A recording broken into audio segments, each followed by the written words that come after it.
Okay, here we go. So we knew this was coming because Nintendo announced it a couple days ago. We just got our very first look, our very first teaser trailer for the Super Mario Bros. Movie. Now, if you remember, I made a video when this movie was announced because I was just flabbergasted by the whole thing, and I still kind of am. Because I was like, how do you make a cinematic narrative based off a video game franchise that is not, cinematically narrative? Well, leave it to Illumination Entertainment, I guess. I found the cast pretty strange for the most part, and the movie got its release date pushed. It was going to come out this December. Now it's coming out in April of next year. So now we have our first teaser trailer 6 months beforehand. So alright, let's talk about it. The trailer starts off with this shot of a castle, and immediately I was like, that's not Peach's castle. And it shows that it's being invaded by Bowser. And I will say, it does really help that all the characters do look like the characters in the games. The Koopas all look like Koopas, that witch dude looks like that witch dude from the games. I forget what it's called for some reason. And then Bowser steps out. And I was like, yeah, that is Bowser. He's big, he's menacing, he looks evil. But then he starts talking.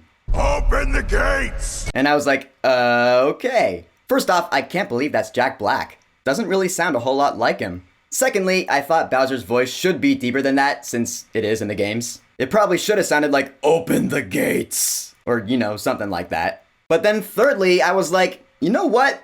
In its own strange way, it kind of works. I mean, this is an Illumination movie, right? Some Illumination movies are aimed just towards kids, others are aimed towards the entire family. With this one, I hope it's going for that second category. But you do gotta remember, oh yeah, it's Illumination, so kids are a big part of that demographic. And my point is that this Bowser sounds like a Bowser that would be a Bowser in an Illumination movie, if you catch my drift. Basically what I'm saying is that this Bowser sounds like what Bowser would sound like if Illumination got his hands on him. Now that's not necessarily a bad thing, because again, they got the aesthetic right. He looks like Bowser, he feels like Bowser, and he has his army of Koopas, and yeah, it does feel like Bowser's invading a kingdom. So alright, I gotta give him props for that. It does feel, like it's supposed to. I mean, honestly, I can't ask for much more than that from a Mario movie. Except for, it to be good. And then these penguins come out of the castle, and I actually do recognize the penguins from the games. They're just creatures in the ice levels, I think. And Bowser takes them down, and then he finds a star. And I was like, yeah, that is a star from the games. The glow is a little more cinematic than it is in the games. Understandably, I guess. So I guess Bowser is collecting stars. I guess he needs stars, probably to power some big machine if I had to guess. Like Bowser needs to go around the kingdoms collecting stars because he's powering some big machine so he can take over the world. Which is pretty much the same thing as Dr. Eggman in the Sonic games, who goes around seeking the Chaos Emeralds to power some big machine so he can take over the world. I don't know, I'm just thinking out loud right now. And then the trailer cuts to Jumpman himself. Mario lands in the Mushroom Kingdom. And first of all, Mario, alright, he does look like Mario if Illumination, or any movie company really, got his hands on him. He's got the look, he just looks more, CG realistic, but in that 3D CG cinematic kind of way, if you know what I'm trying to say. But then a couple of things happen here. Again, he starts talking, and I was like, What is this place?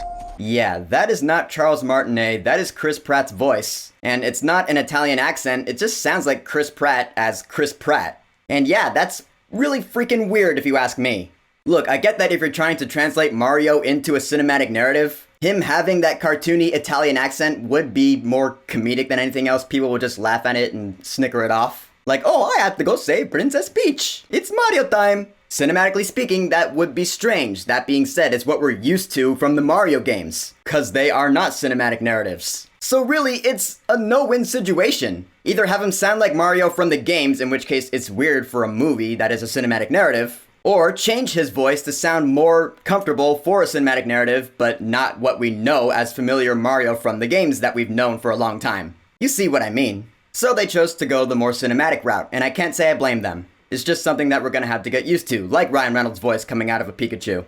And alright, you know what? I'll give them the benefit of the doubt. Maybe eventually I will get used to it. I'm not close-minded to it. I'm open to it. But then, his line. What is this place? Okay, so what? He lands in the Mushroom Kingdom. He's never been here before? He's unfamiliar with the place? Alright, that's different. From what I know about Mario, and myself being a Super Mario fan, I know quite a bit. Mario resides in the Mushroom Kingdom, right? Isn't that where he lives most of the time? So alright, they're changing lore there. Not too big of a deal, I guess. This is an adaptation after all. And then we meet Toad, and this was my biggest fear. because Toad is being voiced by Keegan-Michael Key, and that was the one, if you remember my video, I was like, I don't like that casting at all. It's gonna suck. He sounds nothing like Toad. But then Toad has a line of dialogue in this teaser. Oh, I'm sorry. That one's perfectly fine. Come on, Mario! And I was like, alright, he doesn't sound like Toad in the games, but he also doesn't sound like I thought he would sound when I heard he was gonna be voiced by Keegan-Michael Key. It's not as deep as I thought it would be. It's actually pretty high and not shrill, but acceptable, strangely. Yeah, I was like, that works in its own weird way. I can get used to that voice coming out of a Toad, at least for this movie. And so from there, the adventure begins, I guess. It looks like Mario is on his way to Peach's castle with Toad as his guide, and let's go. And then we have the title card, which, if I'm being honest, I would have rather the movie just be called Mario Brothers or Super Mario Brothers. It doesn't have to be called the Super Mario Brothers movie. That's just my opinion, though. The teaser ends with this little clip of Luigi, who again looks like Luigi, and he's running from some dry bones in what looks like Bowser's Kingdom. I feel like this scene is gonna be really fun, especially if it's in 3D, a CG movie in 3D, so Illumination, which their animation has only gotten better. Visually speaking, this movie should look really cool. Because as we know from the poster, yeah, they did nail the aesthetic. It looks and feels like Super Mario. And that does help a lot. I don't know, man. I walked out of this trailer going, that was strangely better than I thought it was gonna be. Of course, there are still some things that I find weird and I'm probably just never gonna get used to. But all in all, I was like, alright, I'm gonna go see this movie, obviously. But now I'm kinda looking forward to it. Mario's always been made and aimed for kids and families. It's not like this is Avengers Secret Wars, We're not meant to take it that seriously. It's just Mario, We're meant to sit back and relax and have fun watching the pretty colors. I can certainly do that. One last thing I want to say is that I heard that Brian Tyler is doing the score for this movie, and he is working with Koji Kondo, who wrote the original Mario music way back in the day. They're going to be working together to bring those classic themes into this movie, which, phew! Yeah, I want the music in this movie to be the music from the Mario games. Dun, dun, dun, dun, dun, dun, dun, dun, dun, dun, dun, dun, dun, dun. It's not like the Mario movie should have any other theme. How dare they if they did? But it's okay though, just hearing those notes in this trailer, it helped. So yeah, the Super Mario Brothers movie. I guess we'll see what happens. It doesn't look that bad though, which I never thought I would say. But hey, who doesn't love a good surprise? So, the official teaser trailer for the Super Mario Brothers movie. Have you watched it yet? What are your thoughts on it? Whatever you think, go ahead and leave a comment. And of course, thank you for subscribing. Now, if you'll excuse me, tonight's a pretty big night. New episode of The Lord of the Rings, The Rings of Power Season 1, and the premiere of Werewolf by Night. I wonder which one I'm gonna watch first. Peace!